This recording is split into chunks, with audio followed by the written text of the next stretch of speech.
The Curse of the Halloween Mask, a Miss Marple Mystery.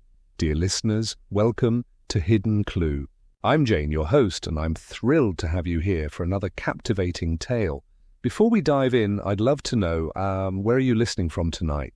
Maybe you're in a cozy kitchen, a quiet study, or wrapped in a blanket by the fire. Drop it in the comments below. I always enjoy discovering where our wonderful community is tuning in from.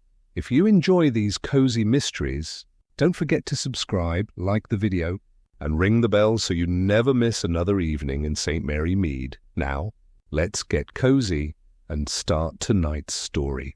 Chapter 1. The Morning After the Party.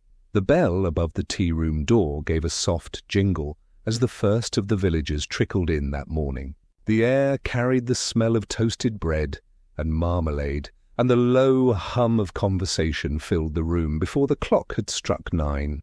Outside, a thin mist lingered over the cobblestones, softening the outlines of cottages and lamp-posts. Inside, however, there was nothing soft about the talk that swirled between cups of tea and plates of scones. Every voice was eager, every whisper edged with excitement. The corner table, Mrs. Alder fussed with her napkin as she leaned closer to Mrs. Price. "They say she's still unconscious," she murmured, eyes wide. "Lydia Farrow, poor dear. Imagine, 1 minute dancing, the next collapsing like a puppet with its strings cut." Mrs. Price shook her head, her earrings catching the morning light. "It's that mask," she declared. "I said from the start it looked unholy. Venetian, wasn't it? All that gilt and paint. Nothing good ever comes from foreign things like that." From the counter, Mr. Sims, the baker, gave a snort as he poured another pot of tea. "Nonsense," he said, though not without interest. "A bit of cheap lacquer and too much cider, that's all. People faint every day. Doesn't mean there's a curse in it." But even as he said the word, he glanced toward the newspaper on the windowsill where the headline hinted at "Mystery Incident at Village Fête." The talk spread like ripples in a pond. Mrs. Turner, who claimed to have seen Lydia only moments before she fell, insisted the girl had gone pale the instant she put on the mask.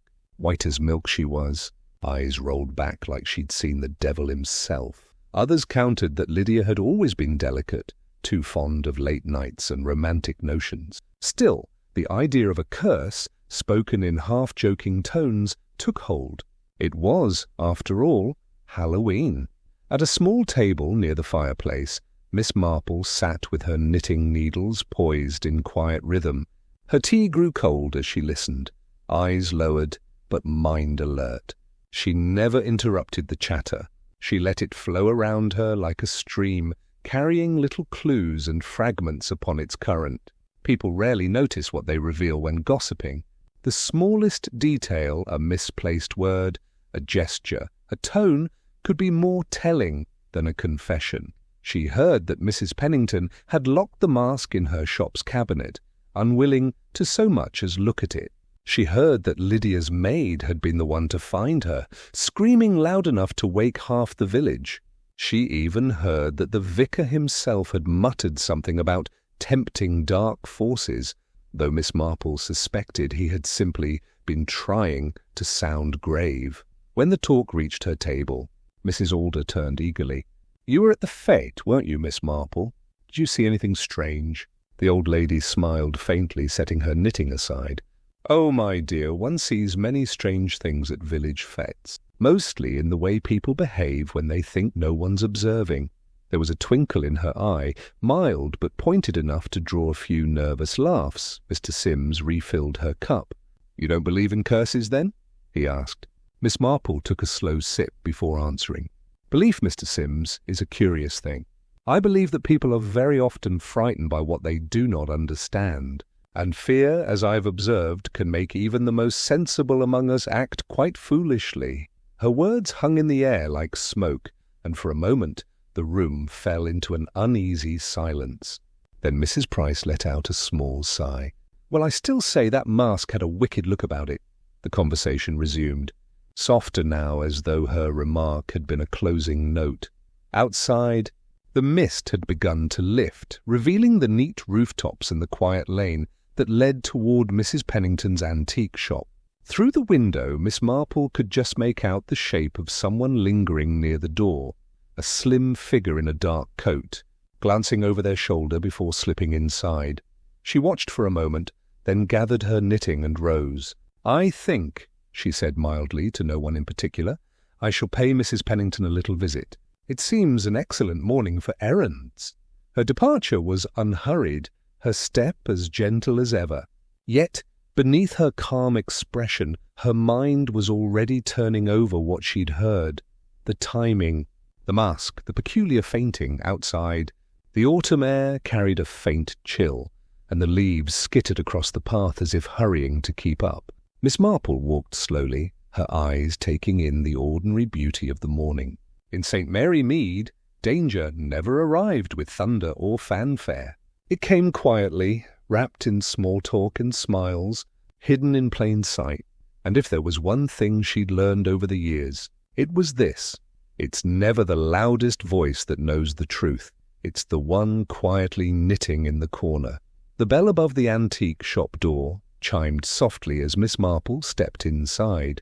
The air was cool and faintly perfumed with old wood polish and lavender sachets, the sort of scent that clings to time itself. Every shelf seemed to whisper stories, china figurines, framed silhouettes, clocks that hadn't ticked in years. Sunlight filtered through the lace curtains, catching the dust motes as they drifted lazily in the stillness. From behind the counter, Mrs. Pennington looked up with a start. "Miss Marple!" "My word, you gave me quite a fright." I wasn't expecting anyone so early. Her plump face was pale, her hair pinned hastily beneath a net. "I'm sorry, my dear," Miss Marple said kindly, removing her gloves. "I just happened to be passing by and thought I might check in." "I hear there's been rather a commotion over that Venetian mask of yours." Mrs. Pennington's expression tightened. "Yes, dreadful business. "I do wish I'd never bought the thing." It's in the back room now, locked up. I can hardly bear to look at it." She hesitated, then added in a lower voice, "People are saying all sorts of things, curses and hauntings and whatnot." "Nonsense, of course, but—" "It gives one shivers all the same." Miss Marple smiled faintly. "Perhaps you might let me have a look." "I promise I shan't faint or scream." After a brief pause, Mrs. Pennington sighed and led her through the beaded curtain at the back of the shop. The storeroom smelled of cedar and dust, its light dim and tinged with amber from a single shaded lamp. On a velvet-lined table lay the mask, its once brilliant surface dulled and fractured down one side.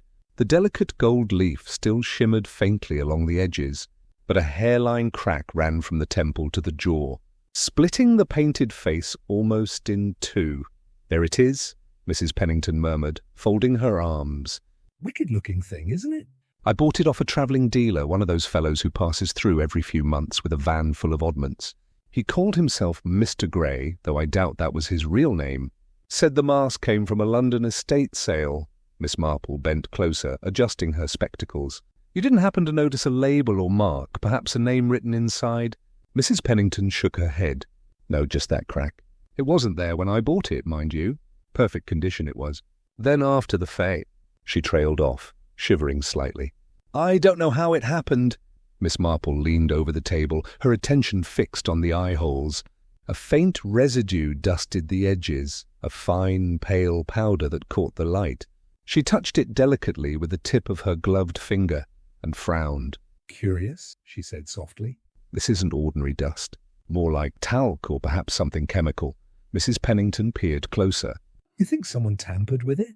"Oh, I shouldn't like to say yet," Miss Marple replied, straightening. "But it seems unusual, doesn't it? Especially if the mask was meant only for decoration. And you say this dealer, Mr. Gray, hasn't been seen since?" "Not a word. And I've no address either. He just—" "Vanished." Miss Marple gave a small hum of thought. "Well, that does make things rather interesting." She looked again at the mask, her expression unreadable. "You know, Mrs. Pennington, I've always believed that objects carry traces of their owners. Habits, emotions, intentions.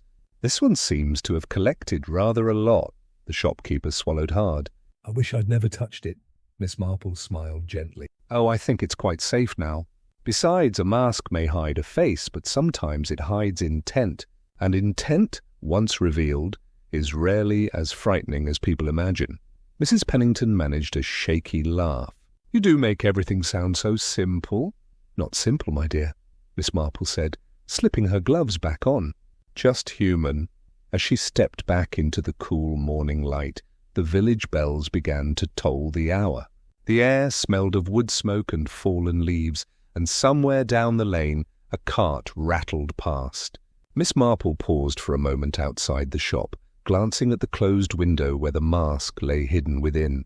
Her eyes softened, but her mind was quietly at work, because behind every superstition, she knew, there was always a reason, and someone who hoped it would never be found. Chapter 2. A Village Full of Secrets. The church bells had finished their morning chime by the time Miss Marple reached the vicarage. The October sun, still low, scattered light across the dew-damp grass and turned the ivy on the walls to a soft green glow. She had brought a jar of blackberry jam, an innocent enough excuse for her visit, but, as always, she carried something else as well, a quiet curiosity. Whenever strange happenings rippled through St. Mary Mead, the vicarage was where the stories tended to converge. The Reverend Leonard Clement answered the door himself, spectacles slightly askew and a faint smudge of ink on his thumb. "Miss Marple." "What a pleasant surprise. Do come in. Griselda will be delighted. You know how she adores your jam." Miss Marple smiled, following him into the warm sitting-room where the smell of toast and wood polish lingered. "I thought I'd bring a little something," she said, setting the jar on the table. "And perhaps share a cup of tea if you've a moment to spare. The village seems rather—" "Unsettled this morning?" The vicar gave a rueful chuckle. "Ah, yes. Poor Miss Farrow's incident has certainly set tongues wagging. Half the congregation asked me yesterday whether I believed in curses." I had to remind them that Halloween isn't mentioned anywhere in the Bible." Miss Marple took a seat, smoothing her skirt. "And yet I dare say belief can be a most persuasive thing, Reverend. People do like to think there's a touch of the uncanny in their midst. It makes the everyday feel rather more important." He nodded, pouring the tea. "Indeed, though in this case I suspect the real source of excitement lies not in the mask itself, but in its owner's history. Lady Havisham's name still stirs the imagination." "Seances, whispered fortunes, that business with the spirit board. It all leaves a residue of fascination." Miss Marple's eyes brightened. "And perhaps a fear?" "Yes," he agreed thoughtfully. "Fear and curiosity." "Speaking of which, we've a new lodger in the old rectory." "Arrived just before the fête. Calls himself Mr. Alcott. Quiet fellow, though I've seen him about asking rather odd questions." "Odd?" Miss Marple leaned forward slightly. The vicar stirred his tea. "About the Havisham estate, mostly, and about certain old village legends. The weeping well, the mirror curse, even the ghost of the bell tower. I told him they were nothing more than tales told to frighten children, but he seemed keen. He claimed to be a historian researching English folklore." Miss Marple gave a small, knowing hum. "Did he indeed? And did he happen to attend the Halloween fête?" The vicar frowned in recollection. "He did, now that you mention it. Kept to the edges of the crowd, observing rather than joining in. He spoke to Mrs. Pennington, I believe, and yes, he lingered near Miss Farrow for a time. I remember his costume quite clearly, though it was simple enough. Just a dark cloak and half-mask. Looked like something from an old play. Outside, a branch tapped softly against the window-pane, punctuating the silence that followed. Curious, Miss Marple murmured. A man who studies curses appearing just before one is whispered about. The vicar gave a half-smile. Now, Miss Marple, you aren't suggesting he had anything to do with poor Lydia's collapse? She shook her head gently. No, not at all. But patterns, you know, Reverend, they have a way of overlapping. It's rather like my knitting. One drop stitch doesn't mean much until you see how it alters the whole design. He laughed softly, yet she could see the thought lingered. Well, I dare say you're right, though I must admit there's something about him I can't quite place. Polite, intelligent, well-spoken, but with a kind of watchfulness, as though he's always measuring his surroundings. Miss Marple sipped her tea, her eyes distant. Some people observe because they're curious, she said.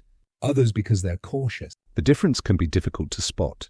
For a moment, only the ticking of the clock filled the room. Then Griselda entered, carrying a plate of scones, her cheerful energy breaking the tension. "You two look as though you're discussing state secrets," she teased. "Nothing so dramatic," Miss Marple replied with a smile. "Only the newest addition to our little community." "Well," said Griselda, setting down the tray, "if he's renting the rectory, he'll find out soon enough what village life is like. Everyone knows everything within a week." "Quite," Miss Marple murmured, her tone dry. When she left the vicarage a little later, the morning had warmed and the mist begun to fade. Down the lane she paused to glance at the old rectory. Its windows were shuttered against the light, and in the garden the roses had gone wild around the gate. A black cat sat on the stone wall, tail flicking idly, watching her as though it too guarded a secret. She stood for a long moment, the wind tugging lightly at her scarf. Mr. Alcott, whoever he was, had come to St. Mary Mead with questions, and perhaps with something to hide. As she turned toward home, she thought of the vicar's gentle words, his curiosity already half infected by suspicion.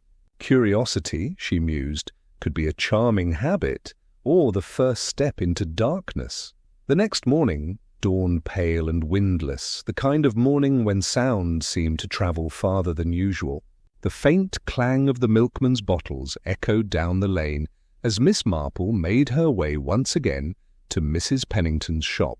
She had been thinking of that mask ever since her last visit, the gold leaf, the fine powder, the strange dealer who had vanished without a trace. But more than that, she had been thinking of Lady Havisham. The name had floated through the village for years, wrapped in whispers and candlelight stories, as though even time itself treated her memory with caution. Mrs. Pennington greeted her with slightly less surprise this time. "Back again, Miss Marple?" "I was just doing my books." "You wouldn't believe how many people have come in asking about that dreadful mask." "I can imagine," Miss Marple said kindly, removing her hat and smoothing her gloves. "You've caused quite a stir, my dear, though perhaps the answer lies not in the mask itself, but in its history. You mentioned before that it came from a London estate sale. Do you happen to have the record of purchase?" Mrs. Pennington hesitated, then shuffled through a stack of papers near the till. "I do keep invoices, though I'm not sure what good they'll do. Let's see. Yes, here we are. Lot number 42, assorted curios from the estate of the late Lady Agatha Havisham." Miss Marple's expression didn't change, but her eyes sharpened slightly. "Lady Havisham," she repeated softly. "Now that's a name that hasn't been spoken much since her passing.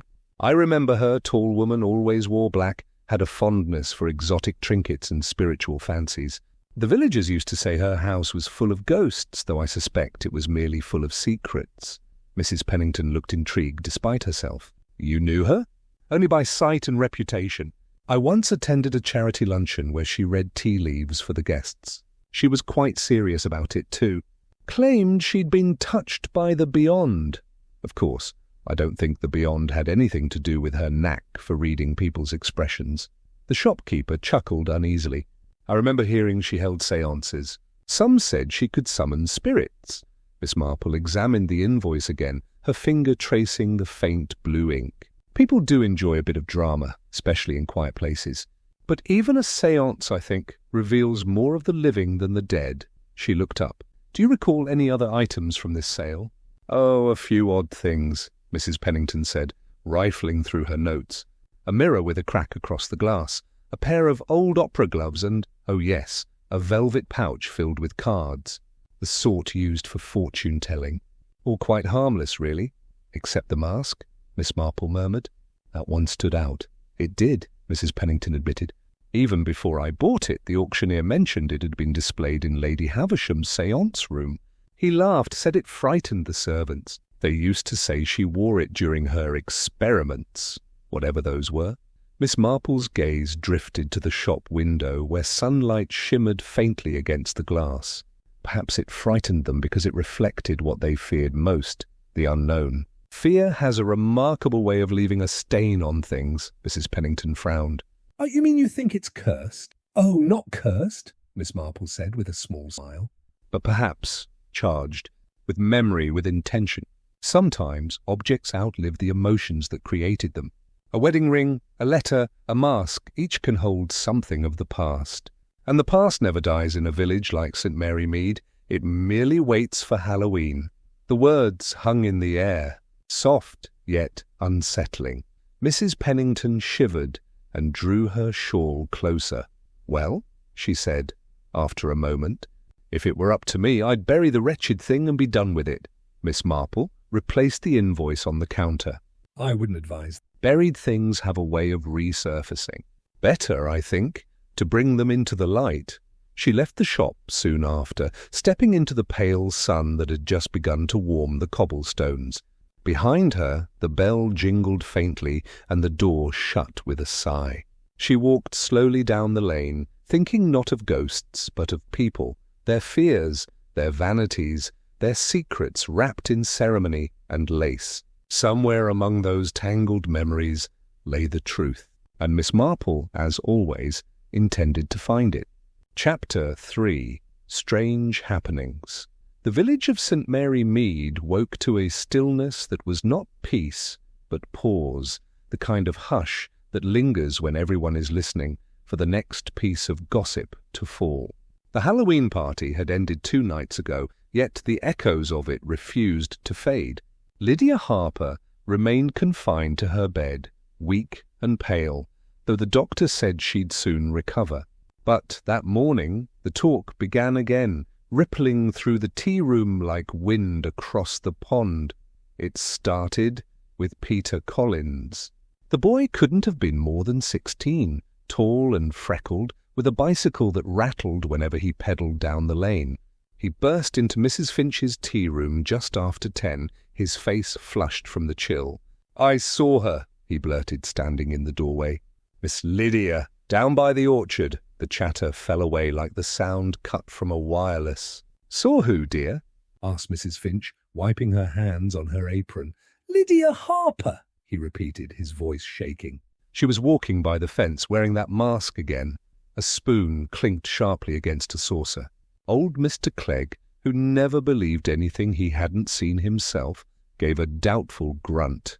"You've been dreaming, boy." "Lydia's been in her bed since that party." Peter's eyes were wide. "I swear it." "I was riding to the post office. "I saw her plain as day, white mask, red shawl." She didn't look my way, just drifted into the trees. The mist was low, but the eyes of that mask, they glowed like there was light behind them." Someone gasped. Someone else muttered a prayer. And near the window, Miss Marple looked up from her knitting with a faint crease between her brows. Mrs. Finch tried to restore order. "Nonsense." "You've seen a trick of fog. It's the season for spooks, that's all." But even as she said it, her voice lacked conviction. The villagers began to talk over one another, about spirits and curses, about the dangers of mocking the old legends. By the time Peter left, half the tea-room had already decided Lydia's mask was haunted, and the other half wasn't so sure it wasn't. That evening, Miss Marple paid a quiet visit to Dr. Hargreaves. The smell of camphor and ink filled his study as he poured her a cup of weak tea. "She's improving," he said, "though she has no memory of what happened that night. Exhaustion, perhaps? I've advised rest and isolation." Miss Marple stirred her tea thoughtfully. "And she's been quite alone, apart from her aunt?" The doctor nodded. "No callers." "I rather insisted upon it." "Quite right," said Miss Marple softly. "Though sometimes the human mind doesn't rest as easily as the body. Memories have a way of wandering." Outside, twilight draped itself across the hedgerows. The orchard stood still, the last apples clinging stubbornly to bare branches. Miss Marple paused by the gate on her way home. The air smelled faintly of damp wood and cider, the kind of scent that carried whispers. She thought of Peter's words, the red shawl, the cracked mask, the silent figure. A trick of fog, perhaps. Yet there was precision in the boy's story that felt genuine. Details often told the truth, even when the teller did not understand what truth he'd seen. By nightfall, the story had taken on its own life. Old Mrs. Dacre swore she'd heard footsteps on the lane at midnight. Mr. Groves, walking home from the pub, claimed he saw a figure beneath the orchard trees, and every time someone repeated the tale, the mask's eyes seemed to shine a little brighter, its crack a little deeper, its curse a little surer, and so by the next morning one question hung unspoken over every teacup and every whisper in St. Mary Mead. If Lydia was lying in her bed that night, then who had been walking in the orchard? The next morning dawned cool and damp, the kind of day when even the sparrows seemed to hesitate before venturing out. Miss Marple's garden lay quiet beneath a thin veil of mist, dew pearls glinting on the last of the roses. The kettle whistled softly inside, and soon the comforting clink of china drifted out through the open window. Mrs. Bantry arrived precisely at 10, wrapped in a plum-coloured shawl and full of curiosity, as usual. "My dear Jane," she began, settling herself at the little wrought-iron table, "this business about Lydia Harper is growing stranger by the hour. Colonel Melchett stopped by this morning. Apparently the boy swears he saw her again last night, walking near the orchard, same mask, same shawl. Half the village thinks we've a ghost on our hands." Miss Marple poured the tea carefully, her movements unhurried. "Ghosts are rather fashionable in autumn, don't you find?" she said mildly. "Though they do tend to appear more often when people feel guilty." Mrs. Bantry raised an eyebrow. "You think someone's pretending to be Lydia?" "I think," said Miss Paul, handing her a cup, "that human imagination is quite as dangerous as malice, especially when it's shared over breakfast tables and garden fences." They sat in companionable silence for a while, the only sound the soft rustle of a sparrow in the ivy. Beyond the hedge, the faint toll of the church bell carried through the mist, solemn and familiar. Mrs. Bantry leaned forward. "It's the mask that troubles me, Jane. Such a dreadful-looking thing. broken, and yet it's said to glimmer in the moonlight." They say it once belonged to that Havisham woman, the one who held séances. Imagine, perhaps it's cursed." Miss Marple smiled faintly. "Curses, my dear Dolly, are terribly convenient. They let people look away from what's right in front of them. A thing goes wrong, and instead of asking who, they ask what. It feels safer that way." She paused, stirring her tea.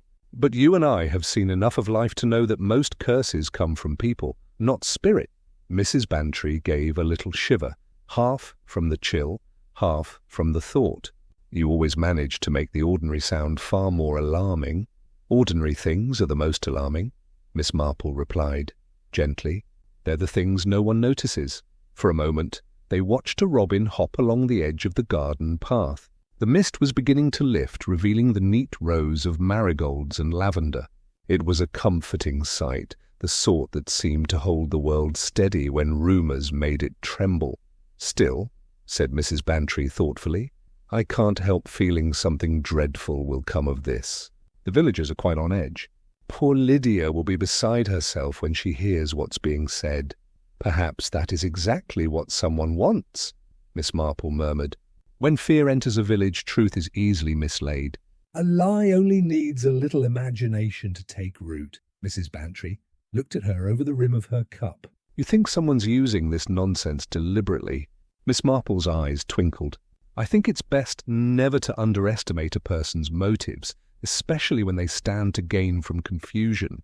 After all, superstition is a kind of mask too, one that hides guilt quite nicely." Mrs. Bantry gave a short laugh. "You'll be the death of me, Jane, always turning ghost stories into murder plots." "Not murder, my dear," Miss Marple said softly. "Merely human nature, dressed up for Halloween." The clock in the hallway struck 11, and the mist began to dissolve in the sunlight. The village beyond her garden fence looked peaceful again, orderly hedgerows, smoke curling gently from chimneys. Yet beneath that calm, Miss Marple knew something darker was taking shape. Chapter 4. The Hidden Letter. The vicarage at St. Mary Mead was a place of gentle order. Sunlight on brass candlesticks, hymnals stacked neatly on the pew shelf, and the faint, lingering scent of polish and lavender. Yet on that particular Tuesday morning, a quiet ripple of unease disturbed its calm. It began when Molly Green, the vicar's young cleaning girl, went to dust the small study at the back of the house. She was humming to herself, as she often did, when she noticed the mirror on the far wall hung slightly askew. Thinking little of it, she straightened it and heard a faint rustle. Something thin and brittle slipped from the frame and fell to the floor. Curious, she bent to pick it up. It was a folded letter, its paper yellowed and dry at the edges. Across the front, Written in an elegant, looping hand were the words, "For those who seek to understand the mask." Molly frowned, uncertain what to make of it. The handwriting looked old, at least 40, perhaps 50 years past. She hesitated, glancing toward the door, then decided to take the letter straight to the vicar. Reverend Eddington was a kind, careful man with a fondness for puzzles and a deep dislike of drama. "Behind the mirror, you say?" he repeated, adjusting his spectacles as he turned the letter over in his hands. "My word, this must have been hidden there for years." He hesitated only a moment before breaking the seal. The ink inside had faded, but the words were still legible, written in a hand at once steady and strangely urgent. "To whomever finds this, I fear I have meddled beyond sense. The mask is no trinket. It carries what remains of a spirit that should not have been disturbed." Lady Havisham insists it is harmless, but the light in its eyes tells me otherwise. Tonight she means to test it one final time. If she succeeds, something will be unbound. If she fails, God help us all. The letter ended there, without signature. The vicar sat back, troubled. "Lady Havisham," he murmured. "Well, that name seems to follow us, doesn't it?" Molly bit her lip. "Do you think it's real, sir? About spirits and such?" "Real enough to have frightened someone badly," he said gravely. "But whether from superstition or guilt, we can't yet tell." By afternoon, the letter had become the newest topic of conversation across the village. Mrs. Finch declared it proof of a curse. Mrs. Bantry thought it all rather theatrical, and when the vicar finally brought it to Miss Marple, she read it twice without speaking. "The mirror, you say?" she asked at last. "That's curious. People hide things behind mirrors for all sorts of reasons, sometimes because they wish not to see themselves reflected alongside what they've done." The vicar looked puzzled. "You think the writer had something to do with Lady Havisham's experiment?" "Oh, almost certainly," said Miss Marple softly. "A person doesn't write such words unless they've been near the danger themselves." She folded the letter carefully, her fingers brushing the faded ink. "It's quite telling, though, isn't it? They mention testing the mask's power. That implies intent, not accident. Do you think Lady Havisham meant to harm anyone?" the vicar asked. Miss Marple looked toward the churchyard through the window, where the headstones leaned at gentle angles under the autumn sun. "I think," she said, "that when people dabble in what they don't understand, whether it's spirit summoning or simple deception, they often begin by testing others." "And end by testing themselves," the vicar frowned. "And what do we do with it, Miss Marple?" "The letter, I mean. Keep it safe," she said firmly. "Things like this have a way of disappearing when they become too interesting." "And, Reverend, perhaps lock the vicarage doors." "It's not only ghosts who move about when secrets are uncovered." As she walked home through the fading light, Miss Marple felt the chill of evening creeping in. The mist was rising again from the meadows, curling like smoke through the hedges. In her pocket, the memory of the letter seemed almost to whisper. If the dead truly left instructions, she wondered, who were they meant for, the living who found them, or the guilty who feared they would? Miss Marple sat by the window that evening, the lamplight soft against the lace curtains. Outside, the air had turned crisp and gold-edged, the hour when even the birds grew quiet. Her knitting lay forgotten in her lap as she reviewed the letter's phrases in her mind. The mask is no trinket. Tonight, she means to test it one final time. There was something about the tone, half warning, half confession, that tugged at her memory.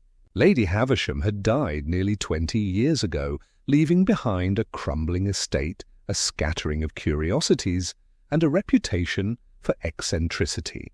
Yet one name, faint as a whisper, surfaced through the dust of years. Lydia Farrow. Or rather, Lydia Harper now, after her marriage. Miss Marple's expression did not change, but her eyes brightened slightly.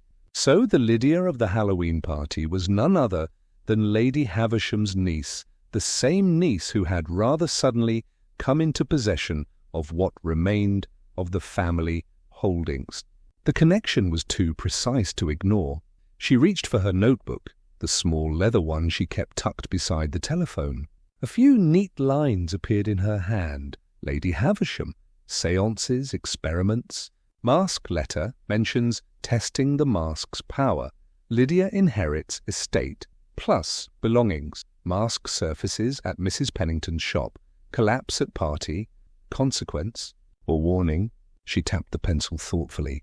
In a village like St. Mary Mead, inheritance was rarely a simple matter of wills and signatures. Property came with memories, with resentments, with unspoken debts. Sometimes, Miss Marple reflected, people inherited far more than they intended. A knock at the door drew her attention. It was Mrs. Bantry again, bringing a small pot of jam and a larger helping of curiosity. "Jane, you won't believe what I've just heard." That letter the vicar found, it mentioned Lady Havisham, didn't it? Well, the Pennington woman swears the dealer who sold her the mask came from London with a box of estate curiosities. The very same estate. Miss Marple poured tea, her manner serene. "That doesn't surprise me at all," she said. Things have a way of drifting back to their rightful owners or their rightful troublemakers. Mrs. Bantry frowned. But Lydia couldn't have known, could she?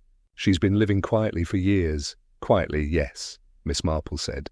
But sometimes quietness conceals a storm. "I wonder whether she knew the mask's history when she bought it, or whether someone reminded her." Mrs. Bantry leaned closer. "You think someone wanted her to wear it?" Miss Marple's gaze drifted toward the firelight flickering against the mantel. "It's possible." People do strange things when there's fear involved. Stranger still when money and guilt are mixed together. She rose and crossed to her writing desk, where an old photograph stood among her papers, a newspaper clipping from years ago, showing Lady Havisham at a charity garden fête. Lydia was beside her then, barely 20, with the same soft curls and uncertain smile. The older woman's hand rested possessively on her niece's shoulder. Lady Havisham was a woman who liked control, Miss Marple said softly. She ruled her household, her servants, even her guests. "I should think she liked her experiments for the same reason. They let her decide what others believed." Mrs. Bantry shivered. "And Lydia? Perhaps she inherited more than the estate," Miss Marple said. Perhaps she inherited her aunt's fear, or her enemies. They sat in silence for a while, the fire crackling gently between them. Miss Marple's eyes, sharp behind her spectacles, stayed fixed on the notebook beside her cup. The pattern was beginning to form. Faint but undeniable. Lady Havisham's experiments, Lydia's collapse, the mask that travelled through time and hands until it found its way back to its rightful stage. "Some inherit wealth," Miss Marple murmured at last. "Others inherit trouble." "I suspect Lydia Harper has inherited both," Mrs. Bantry exhaled softly. "And if the trouble was meant for her?" Miss Marple gave the smallest of smiles. "Then the person who meant it will soon wish they'd chosen a quieter village." Chapter 5. The Visitor at Dusk. The sun had already begun to sink behind the church tower when Miss Marple took her usual evening walk. The air was cool, and the fading light painted the gravestones in long, delicate shadows. It was a quiet time, her favourite, when St. Mary Mead exhaled the day's gossip and began to settle into itself again. But that evening the stillness was broken by the soft crunch of footsteps on gravel behind her. "Good evening, Miss Marple." She turned, and there stood Mr. Alcott, the newcomer, renting the old rectory. His appearance was tidy, yet slightly dishevelled, as though he lived too much inside his thoughts. He held his hat in his hands, his expression half resolved, half troubled. "Ah, Mr. Alcott," Miss Marple said pleasantly. "A fine evening for reflection, isn't it?" He gave a faint smile. "If one seeks reflection and not ghosts, perhaps. Though in this village I'm beginning to think the two are difficult to separate." "Indeed," she replied. "And which are you searching for tonight?" He hesitated, then gestured toward a stone bench beneath the yew tree. "May I speak frankly, Miss Marple? I've been wanting to, but didn't know whom to trust." Miss Marple nodded and sat, folding her hands over her cane. "You may find honesty quite the relief, Mr. Alcott. It tends to lift more than just burdens." He drew a deep breath. "I came here under false pretenses." "I told people I was a writer studying local folklore. In part that's true, but the real reason I came was because of the Havisham estate. I'm a researcher of historical toxins and materials, particularly those used in ornamental crafts. The so-called cursed mask has been known to me for years. Miss Marple's expression remained mild. How interesting. You must have quite a collection of grim curiosities. He gave a short laugh. Too many, perhaps. The Havisham mask was rumoured to have been coated in a lacquer used by artisans in the 18th century, one made from arsenic compounds and certain dyes. Beautiful, but deadly to the touch. Those who handled such objects too long sometimes fell ill. Numbness, fainting, confusion. Miss Marple's eyes glinted with understanding. So not a curse at all, but something made to kill beautifully. Precisely, he said, his voice low. When I heard it had resurfaced in this village, I had to see it for myself. I meant no harm. But I fear someone else may have known its nature and used it deliberately. Miss Marple's knitting bag rested beside her, unopened. She looked toward the crooked headstones, as though the dead might be listening too. You mean Lydia's collapse wasn't an accident? I can't be certain, he admitted. But if she wore that mask for long, particularly if the lacquer had deteriorated, it could explain her symptoms. The mask's surface might have released residue over time. Faint traces would be enough. Miss Marple considered this quietly. A scientific explanation is often the most unsettling, she said softly. It removes the comfort of mystery and leaves only intention. Mr. Alcott nodded. I've seen it before, you know. People using myth to disguise crime. A convenient ghost can hide the most human of evils. The wind stirred the leaves, scattering them across the path. Miss Marple looked back at him thoughtfully. And yet, she said, you didn't come to the police. He looked away. Because I'm not entirely blameless. Years ago, I was employed by a collector who came into possession of Lady Havisham's belongings. I catalogued them, every trinket, every document. I knew that mask was dangerous. I marked it as such. But someone removed the label, and the item vanished before the sale. I thought it lost. Until now, a long silence fell between them. Miss Marple finally rose, her cane tapping lightly against the path. Mr. Alcott, she said gently, I find it quite remarkable how evil can hide inside beauty, and how guilt hides inside good intentions. You've given me much to think about. He looked up at her, earnest and weary. What will you do? I shall do what one must always do, she said with quiet firmness. Follow the truth wherever it insists on going. As she walked away, the last light slipped behind the church tower, leaving the graveyard cloaked in dusk. Behind her, Mr. Alcott remained on the bench, his figure dim among the stones. Miss Marple did not look back, but her mind was already fitting this new truth into the puzzle forming in her thoughts. The following morning dawned pale and damp, with a lingering mist that clung to the hedgerows like unspoken worry.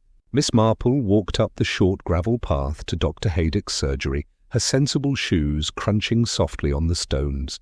She had telephoned him the evening before, requesting a quiet word about something rather delicate and potentially instructive. Dr. Haydock, accustomed to her polite mysteries, had readily agreed. Inside, the air smelled of antiseptic and coal smoke. Dr. Haydock, tall and brisk, greeted her with his usual mix of scepticism and affection. You've brought me another of your village puzzles, I take it, he said, pushing his spectacles up his nose. Miss Marple smiled faintly. Only a small one, Doctor, though I fear it may grow if left unattended.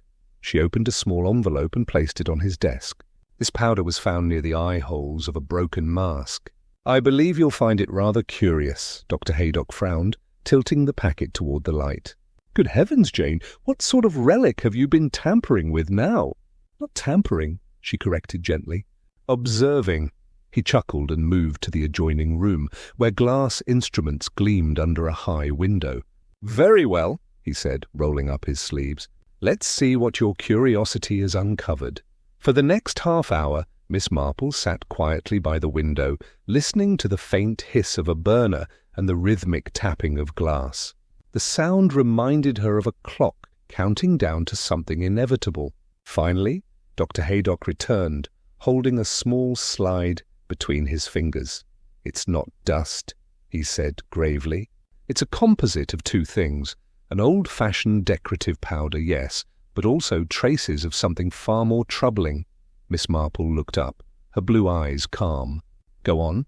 Arsenic, of course, but combined with a rare alkaloid compound derived from nightshade, a clever mixture. It would cause dizziness, hallucinations, fainting, perhaps even paralysis if absorbed over time. The symptoms would mimic a swoon or shock. He paused, studying her face. Before you ask, this isn't something that would linger for decades. The powder was applied recently. Recently, Miss Marple repeated softly. Then someone meant for Lydia to wear it. Dr. Haydock nodded. It seems so. Whoever handled this knew enough chemistry to weaponize an antique. They must have ground and mixed it deliberately. Quite calculated. She folded her hands in her lap. How very modern to make murder seem like superstition. He sighed. It's what people do best, dress up cruelty as mystery. But this is no ghost, Jane. It's poisoning, plain and simple, which, she murmured, requires intent. And intent is always more revealing than poison. Dr. Haydock leaned back in his chair. I'll need to report this, of course, but you seem to have a sense of who might have done it already. Miss Marple smiled slightly, that patient, almost grandmotherly smile that never gave away more than it must. Only a sense, Doctor. These things are like lacework. You must follow the thread before the pattern appears. He gave her a wry look. I sometimes think St. Mary Mead should be declared a research site for human behavior. You'd make an excellent case study. I should prefer, she said, rising, to remain an observer. One learns more from the edges. She thanked him and tucked the small envelope back into her bag, though she knew its contents had already told her what she needed to know. As she stepped outside, the mist had lifted, revealing a sky of pale blue. For all the calm of the morning, Miss Marple's thoughts were anything but. Someone in St. Mary Mead had turned a relic into a weapon. The mask, once a symbol of old mischief, now bore the fingerprints of deliberate malice. And in a village so small, where everyone's teacup rattled at the same whisper, she knew that the truth was no longer far from the surface. Chapter 6. Deceptions Unmasked. The fête had been, as the villagers fondly recalled, a swirl of laughter, lantern light, and rustling costumes. Yet when Miss Marple sat by her fire that evening, a small ball of blue yarn unspooling slowly beside her, she replayed the details not as a party, but as a puzzle. Every detail of that Halloween night lingered in her mind. The scent of roasted chestnuts, the way candlelight flickered over grinning masks, and the peculiar sensation that something had been moving beneath the surface of all that merriment. She began listing the costumes from memory, her soft voice barely disturbing the hush of her sitting room. Miss Bantry as Queen Elizabeth, Colonel Melrose as a pirate, most convincing. Lydia as the Venetian lady in red, of course. Young Peter as the Scarecrow. Her eyes narrowed slightly. And then the Phantom. The Phantom had stood apart, silent through the evening, a tall figure in black robes and a smooth white mask that caught the firelight like porcelain. Not a word had been spoken by the mysterious guest, only polite nods and gestures. At the time, the villagers had assumed it was someone's husband or friend from the next parish, playing a dramatic trick. But Miss Marple, ever attuned to human rhythm, had found the silence unsettling. People at parties seldom stay quiet unless they have something to hide. She thought back to the moment when Lydia had collapsed, her laughter dying mid-sentence, her mask slipping from her fingers. Where had the Phantom been then? Miss Marple closed her eyes and let her mind reconstruct the scene, the startled cries, the rush for water, the clatter of chairs. Amid the confusion, she remembered seeing the black figure slip toward the garden door, unnoticed. Now, as the logs crackled softly, she whispered, "And no one saw the Phantom leave." Her knitting needles paused mid-air. Costumes, after all, are convenient things meant to amuse, to disguise, to let people play at being something other than themselves. But the mask of the Phantom had been perfect for concealment. No voice, no clue to age or gender, not even a gloved hand exposed long enough for identification. Anyone could have been behind it. Mrs. Pennington's nephew, The vicar's new tenant, or even Lydia herself, should someone else have taken her place. Miss Marple rose, crossed to her bureau, and retrieved a folded copy of the fête's guest list. She ran her finger down the neat columns. There had been 23 attendees, yet one name, she realized, had been added in pencil at the very end, guest of Mrs. Pennington. How strange, she thought, that no one had ever said who that guest was. She sat again and stared into the fire, the flames shifting like memory. At a party where everyone wore masks, she murmured, only one truly meant to stay hidden. Her thoughts turned to Lydia's collapse. If the poison had been placed on the mask just before the fête, then whoever had done it needed privacy and opportunity. Mrs. Pennington had displayed the mask in her shop that morning. Several visitors had come and gone, including Mr. Alcott, the so-called researcher, but so had others browsing curios for the evening. The phantom costume would have offered the perfect chance to observe, to test, and then vanish into anonymity. In St. Mary Mead, anonymity was nearly impossible, yet this intruder had managed it for an entire evening. Miss Marple could still hear the faint rustle of that dark costume as the figure glided past her in the garden, the hem catching slightly on a rosebush. She had thought nothing of it then. Now she wished she had looked more closely. She leaned back, her expression thoughtful. People reveal themselves not by what they say, but by what they choose not to do. The phantom's silence had been more than shyness. It had been strategy. To move unseen among those who think they know one another is the oldest trick of all. Outside, the church clock chimed 10.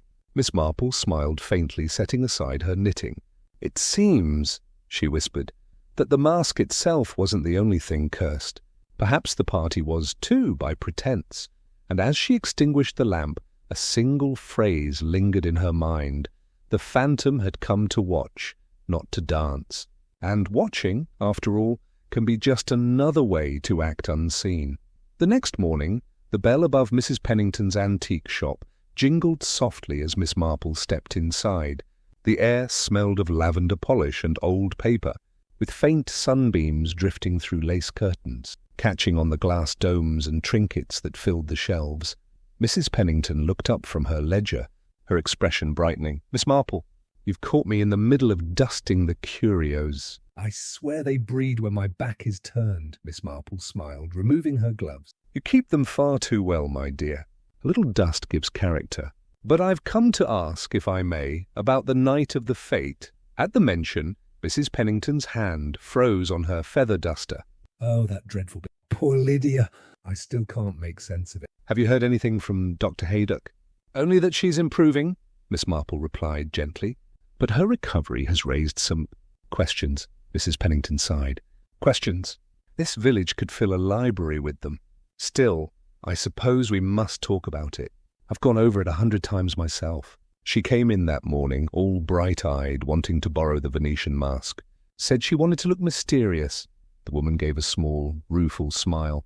And look how that turned out. Miss Marple studied her friend's face, noting the faint tension in her jaw, the way her fingers toyed with a silver locket at her throat. "You mentioned she seemed unsettled?" "Oh, yes, quite snappish, really." "Said she'd had a row with her cousin the night before." Mrs. Pennington stopped abruptly, her expression faltering. "Oh, heavens, I shouldn't have said that." Miss Marple's knitting needles of thought began to click silently in her mind. "Her cousin, you say?" Yes, her cousin Roger. You remember him, don't you?" "He used to stay at Lady Havisham's place during the summers. Always had a bit of a temper, that one."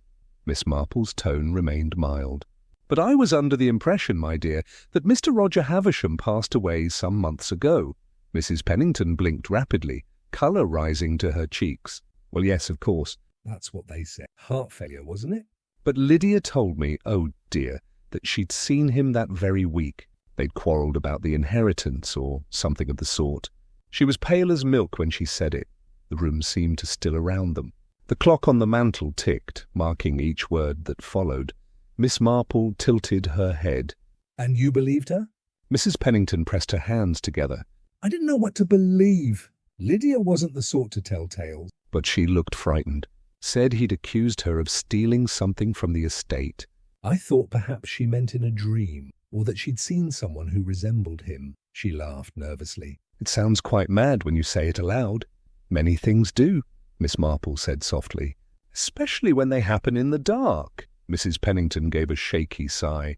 Oh, Miss Marple, I wish I'd never brought that wretched mask out of storage.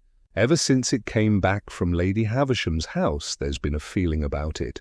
Heavy as if someone were watching. Miss Marple laid a comforting hand. Feelings often tell us what facts have not yet managed to say. Lydia's story of her cousin, whether true or imagined, may hold more truth than she realized. As she left the shop, Miss Marple's thoughts moved swiftly beneath her calm exterior. Roger Havisham dead. Yet seen again. Either Lydia had mistaken someone, or someone had taken great pains to seem like him. A man of similar height and build, perhaps. Someone who could move unseen beneath a mask. She paused at the corner of the lane, watching the village life go on as usual, children darting past. The milk cart clinking, Mrs. Bantry's dog barking at a sparrow. Life in St. Mary Mead carried on, blissfully unaware of the shadows beneath its sunny exterior. How can one argue with the dead? She murmured. Only if the dead are not quite as gone as we believe. Chapter 7. The trap is set. The following afternoon, a crisp wind carried the scent of late autumn through the village lanes. Miss Marple's cottage glowed invitingly, fire crackling, teapot steaming, the good lace cloth spread across her table. The invitations had gone out that morning, written in her neat, looping script. Tea at 4. A light-hearted gathering to reminisce about our Halloween costumes. By 4:10, her small sitting-room was pleasantly full. Mrs. Bantry, all chatter and colour, sat near the fire, while Mrs. Pennington busied herself adjusting her gloves. The vicar and his wife had arrived together, both looking a touch curious, and Mr. Alcott stood slightly apart, polite but watchful. Lydia, pale but recovering, was seated in a cushioned armchair by the window. Even Dr. Haydock had dropped by, claiming an errand but clearly intrigued. "Now then," Miss Marple began, her tone bright and mild, "I'm so grateful you all could come. I thought it might be rather fun to recall our costumes from the fête. So many delightful disguises. I've even prepared a little display to jog our memories." On the sideboard lay several objects, neatly arranged: a tricorn hat, a paper crown, a painted fan, and in the centre, a replica of the Venetian mask, carefully crafted by the vicar's niece. Its gold leaf shimmered faintly in the lamplight. "Do take a look," Miss Marple said. "I thought we might see how each piece suited its owner once again." The guests murmured with amusement, rising to inspect the display. Mrs. Bantry picked up the crown and laughed. Oh, how splendidly foolish we all looked. I must say, I don't think St. Mary Mead has ever seen so much rouge and ribbon. "Quite," Miss Marple said, watching carefully. "Now, Mrs. Pennington, I do believe you lent Lydia this very mask, didn't you?" Mrs. Pennington hesitated, then nodded, her hand hovering uncertainly over the replica. Yes, I did. "Though I hardly wish to touch it again." "Come now," Miss Marple said gently. "It's perfectly harmless. See? Just papier-mâché and a touch of gilt. But the real one, I imagine, was heavier?" "Yes, quite a bit," Mrs. Pennington admitted, finally taking it. "And the inside was rougher. This one feels smooth." "Indeed," said Miss Marple, eyes glinting. "Dr. Haydock, do remind me, didn't you mention that handling the powdered mask could have left traces on the fingers?" The doctor nodded. "Easily." "A simple matter of residue." Miss Marple smiled faintly, pouring tea as if the conversation were about nothing more than gardening. Fascinating, isn't it? How the smallest touch can tell such a large story. As each guest examined the mask, she noted every reaction, the vicar's mild discomfort, Mrs. Bantry's dramatic curiosity, and Lydia's visible shiver when the object neared her. But it was Mr. Alcott's behaviour that held her attention most. He had been quiet, as usual, yet when the mask was passed his way, he took it with gloved hands, then swiftly returned it, claiming the porcelain handle of his cup was quite enough for one afternoon. "Oh, come now," Miss Marple said sweetly. "Surely a man of your research would find such craftsmanship interesting. Mr. Alcott's expression flickered just for a moment. Yeah, interesting. Though I much prefer observation to participation. There it was, the faintest edge of tension, the voice of someone who had once observed from the shadows. Miss Marple tucked the moment away like a pressed flower in a book.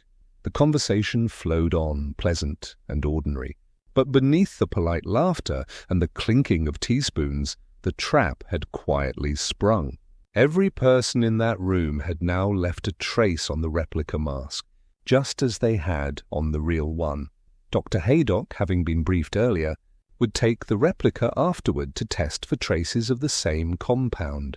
As the guests prepared to leave, Miss Marple thanked them all warmly. "It's so good," she said, smiling, "to gather as neighbours once in a while, to remember what unites us." After all, we wear many masks in life, don't we? The vicar chuckled politely, Mrs. Bantry agreed with enthusiasm, and Lydia squeezed Miss Marple's hand in gratitude. But Mr. Alcott simply nodded, his expression unreadable, and slipped out into the fading dusk. When the last cup had been cleared away, Miss Marple sat quietly by the fire, watching the embers shift to ash. "Sometimes," she murmured to herself, "to see truth, one must offer temptation, and see who dares to touch it." For a while, the tea continued in pleasant, harmless chatter, the sort that St. Mary Mead did best. The fire popped companionably, the silver spoons chimed against china, and the hum of small talk filled the cosy room. Miss Marple listened with her usual mild smile, offering another slice of seed cake here, another refill of tea there. But her mind was quietly counting words, glances, pauses.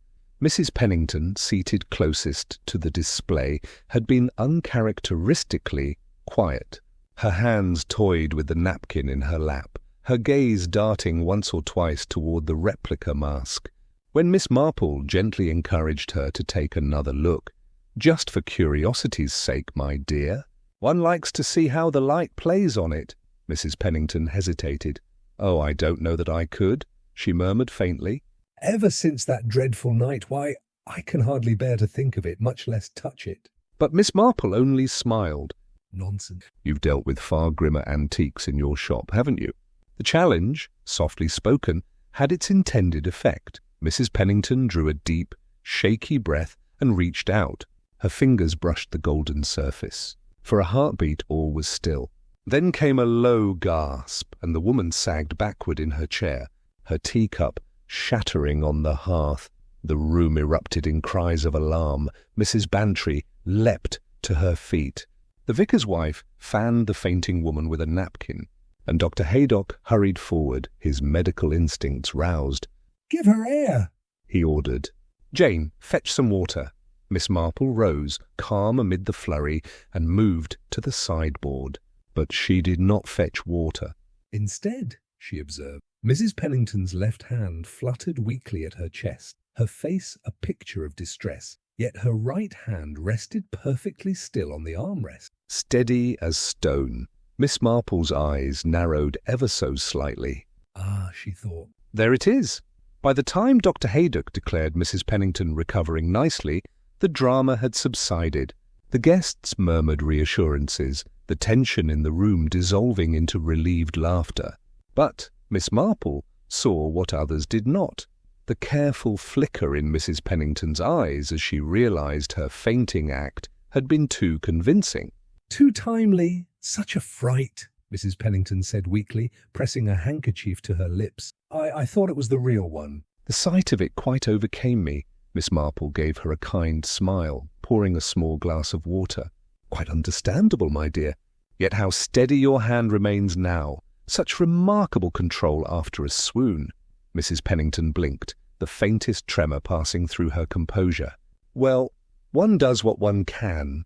"Indeed," Miss Marple murmured, setting the glass before her. "One always does." The words hung gently in the air, mild enough to pass unnoticed by most, but to Mrs. Pennington they struck like a bell in a silent church. When the tea ended and the guests began to depart, Miss Marple stood at her doorway, exchanging pleasant goodbyes. Mrs. Bantry departed laughing. The vicar, promised to send over some parish notes. Dr. Haydock gave her a discreet nod of understanding. Then came Mrs. Pennington, pale and flustered, clutching her handbag too tightly. "Do take care walking home," Miss Marple said softly. "The path grows rather dark at this hour." Mrs. Pennington stammered something polite and hurried off, her heels clicking on the path. When the gate closed behind her, Miss Marple returned to the fire, her expression calm but her mind razor-sharp. The performance had told her all she needed to know. Fear had not caused that faint, it had concealed it. And guilt, she reflected, often chose drama over honesty. She settled back into her chair, the faint smile of quiet certainty touching her lips.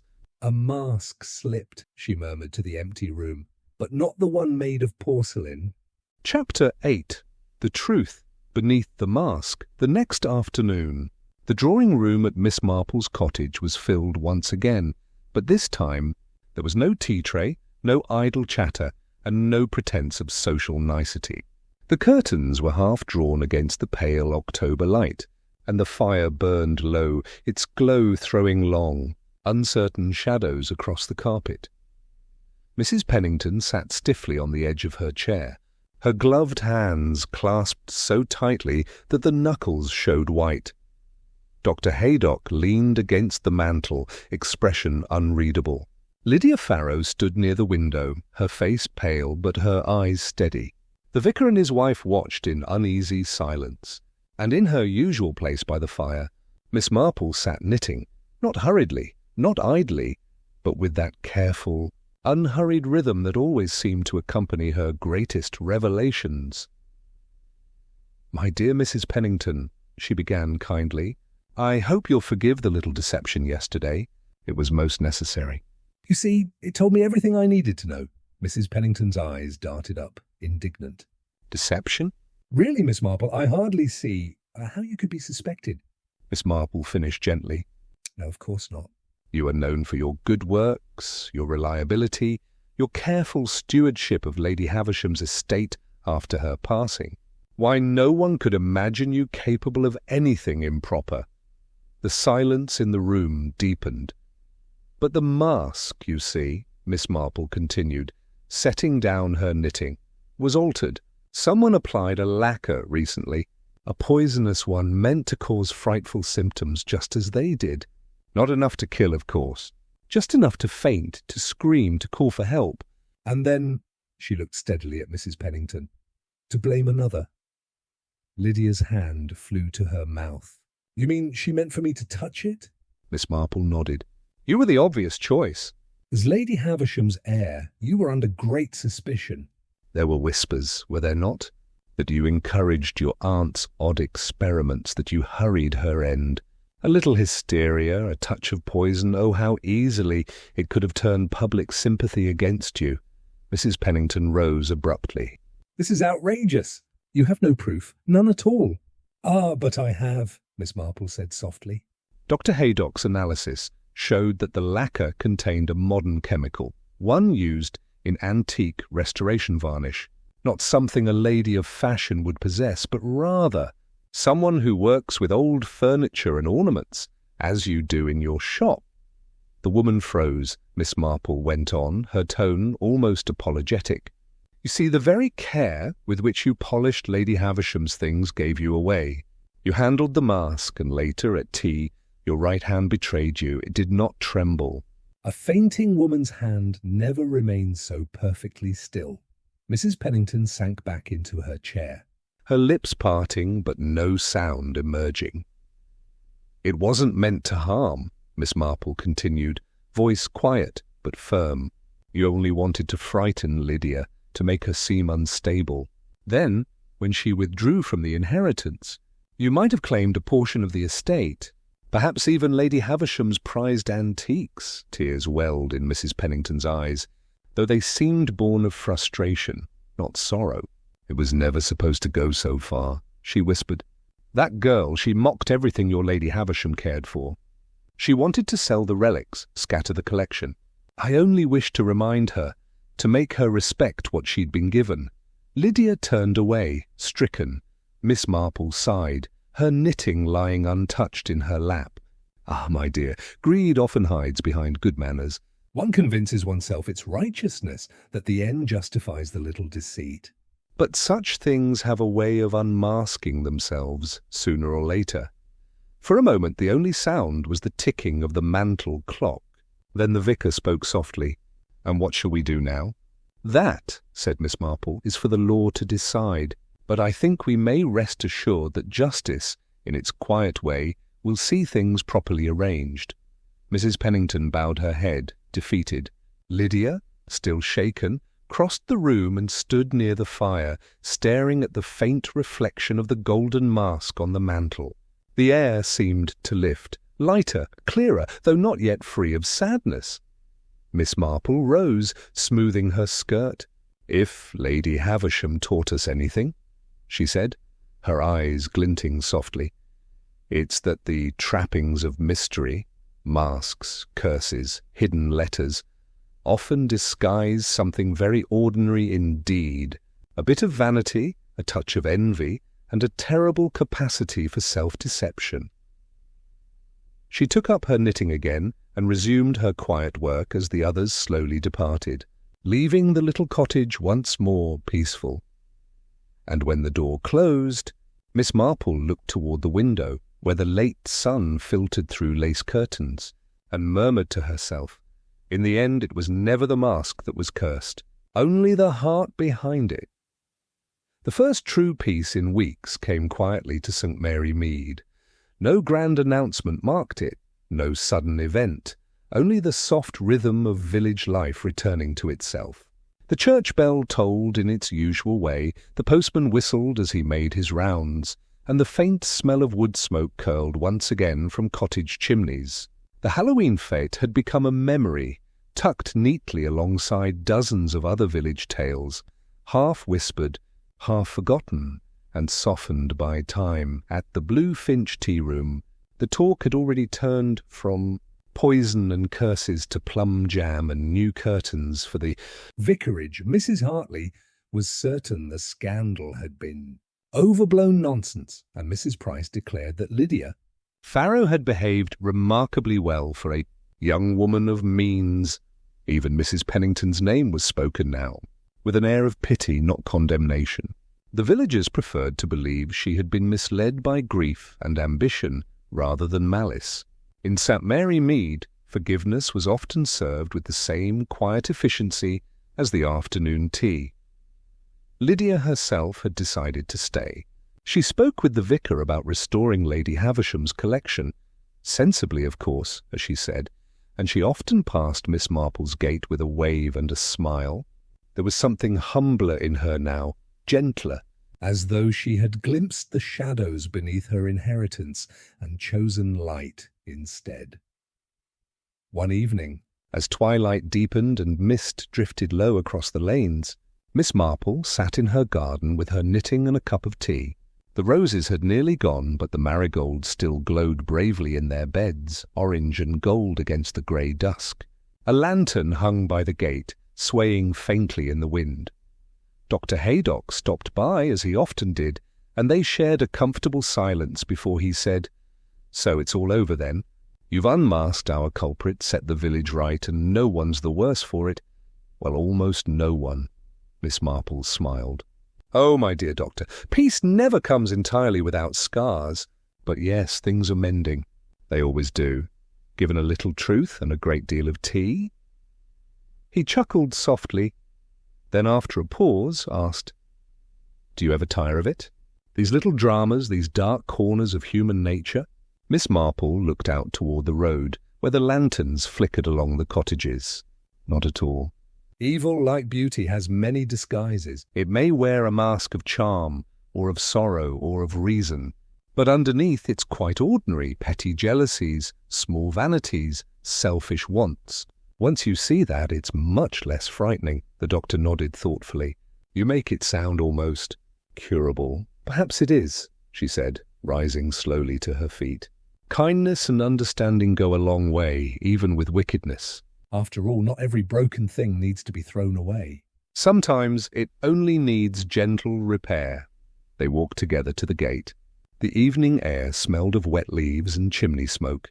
The sound of laughter drifted faintly from the tea-room down the lane.